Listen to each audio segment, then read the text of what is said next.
Students, mathematical fact and trick part 8 में आप सभी का स्वागत है। जैसा कि थंबनेल में आपने देखा, हम एक ऐसे नंबर की स्क्वायर की बात करेंगे जो कि 50 के नियर बाई है। ठीक, यहाँ 50 से ज्यादा भी हो सकता है या 50 से कम हो सकता है।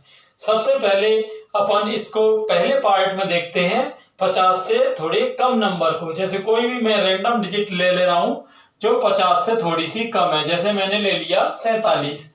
अब इसका स्क्वायर करना है तो आप ट्रिक पर थोड़ा ध्यान देना, ठीक है ना। सबसे पहले जो भी नंबर 50 के आसपास होते हैं उसके लिए अपन एक आधार मान लेते हैं, जो कि मैंने ले लिया 25, ठीक है ना।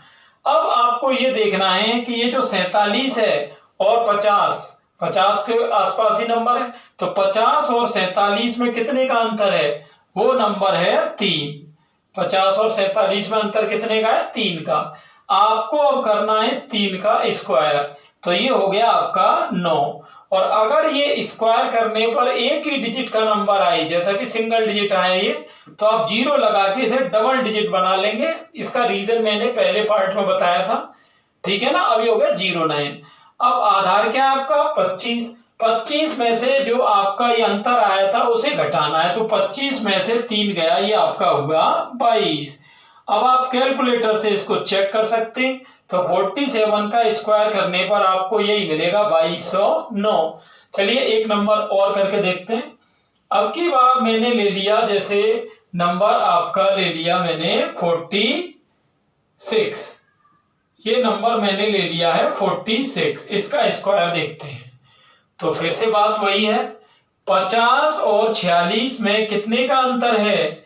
4 का अंतर है, तो 4 का स्क्वायर क्या हुआ? 16। अब की बार आपको ये 0 लेने की जरूरत नहीं है, क्योंकि ये 2 डिजिट आ चुके हैं। 16 हो गया।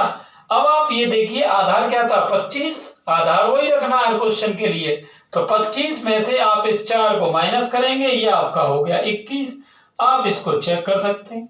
तो हमने देखा कि 50 से छोटी कोई भी नंबर हुई, उनका स्क्वायर बड़े आसानी से अपन कर सकते हैं। कभी कभी ऐसा हो जाता है कि स्क्वायर करने पर ज्यादा बड़ी डिजिट है तो वो कैरी आउट हो जाएगी अगले डिजिट में, ठीक है ना। चलिए अब देखते हैं अपन 50 के अगर ज्यादा नंबर हुआ तो वक्त तो क्या होगा। तो अभी हमने देखा कि 50 के जो छोटे नंबर थे, जैसे 47, 46, 42, इस तरीके के स्क्वायर कैसे निकालने। अब थोड़ा 50 से अपन बड़े नंबर लेते हैं, जैसे मैंने ले लिया 52। अब इसका स्क्वायर निकालना है, आप थोड़ा ध्यान रखना। बेस वही रहेगा पिछली बार की तरह, बेस क्या रहेगा? 25, ठीक है ना। तो देखते हैं, सबसे पहले आप ये देखिए कि 50 और 52, बात वही है जो पिछली बार थी।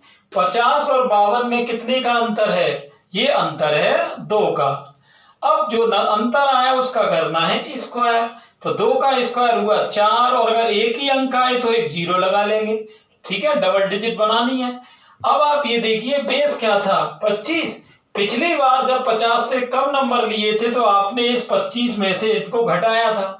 अब बस जोड़ना है, क्योंकि ये 50 से ज्यादा है, तो 25 और 2 हो जाएगा 27। तो 52 का स्क्वायर इस तरह से क्या हुआ? 2704। चलिए आगे देख लेते हैं।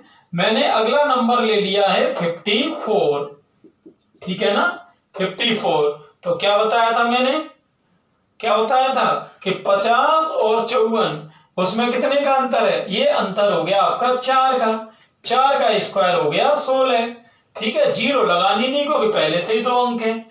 अब 25 और 4 को अब की बार क्या करना है? जोड़ना है, तो 25 और 4 क्या हो गया? 29। तो 54 का स्क्वायर क्या होगा? 2916। चलिए एक नंबर और ले लेते हैं। मैंने ले लिया 58। 58 का स्क्वायर देखते हैं, तो वही है बात। 50 और 58 में कितने का अंतर है? ये अंतर है 8 का, और 8 का स्क्वायर क्या होगा? 64। और करना क्या है? आधार क्या है? 25, तो 25 में 8 जोड़ दो तो ये हो गया 33। तो आपका 58 का स्क्वायर हो गया 3364। बिल्कुल इजी कंसेप्ट है स्टूडेंट्स। आपने देखा मैंने पार्ट 6, 7, 8 में तीनों स्क्वायर की ट्रिक आपको बताई, क्योंकि स्क्वायर एक ऐसी चीज है जो कि ज्योमेट्री हुआ चाहे कैलकुलेशन हुई उसमें बहुत ज्यादा काम आता है। जैसे मान लो आप कभी कोई सर्किल का एरिया निकाल रहे हैं, पाई आर स्क्वायर, अब मैंने मान लो रेडियस दे दी आपको कि रेडियस किसी की है 29, तो आपको क्या करना पड़ेगा, वहां 29 का क्या करना पड़ेगा, स्क्वायर। या मान लो मैंने कोई इसका सिलेंडर का मैंने वॉल्यूम निकाला पाई आर स्क्वायर एच, तो यहाँ भी अगर कोई रेडियस है तो उसका क्या करना होगा, स्क्वायर। तो आप देखते हैं स्क्वायर, क्यूब, इन सब का नंबर, इसका सबका यूज बहुत ज्यादा होता है, ठीक है ना। तो अपन ने विद इन 1 सेकेंड में आपको ये ट्रिक्स बताई हैं। आप थोड़ा इनका खुद भी क्वेश्चन लेके इनका रिवीजन करते रहें। थैंक्स।